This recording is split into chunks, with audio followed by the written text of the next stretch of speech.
जय श्री राम मित्रों, आप सभी का बहुत बहुत स्वागत है। मित्रों, आज का जो विषय है वो है विनम्रता। ऐसा कौन व्यक्ति है जो धर्म से नहीं जुड़ा?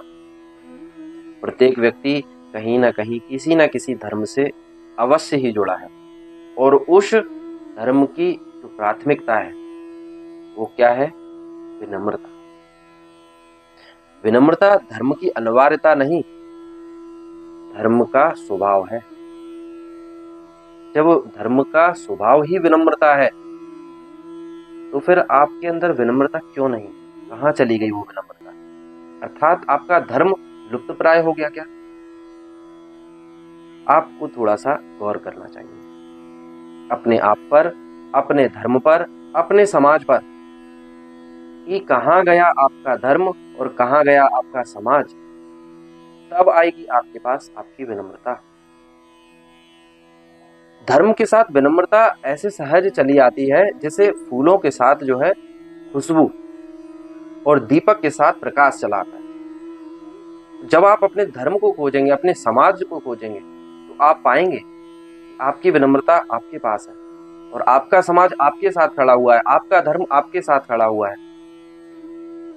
जब आप अपने धर्म के लिए कार्य करते हैं, जब आप अपने समाज के लिए कार्य करते हैं, तो आप अपने लिए नहीं, परोपकार कर रहे होते हैं। उस समय जब आप परोपकार करते हैं तो विनम्रता है।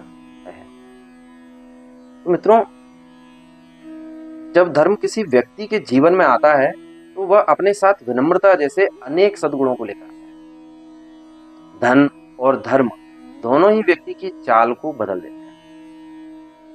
जब धन होता है तो व्यक्ति अकड़ में चलता है और जब धर्म होता है तो वह विनम्र होकर चलता है। यही दोनों में फर्क है।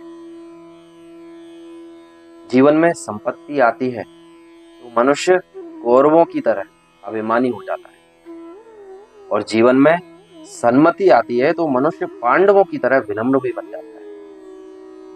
संपत्ति आने के बावजूद भी जो उस संपत्ति रूपी लक्ष्मी को उन प्रभु श्री नारायण के चरणदासी समझकर उसका सदुपयोग करते हुए अपने जीवन को विनम्र भाव से जीते हैं, सचमुच इस कलिकाल में उनसे श्रेष्ठ कोई सार्थक हो ही नहीं सकता। सचमुच इस कलिकाल में उससे श्रेष्ठ कोई साधक हो नहीं सकता। मित्रों, पैसा सबके पास है, धन दौलत सबके पास है। क्या आपके पास वह धन दौलत में आप श्री नारायण की चरणदासी अर्थात लक्ष्मी जी को किस रूप में देखते हैं? जैसी सृष्टि होगी वैसी आपकी सृष्टि होगी।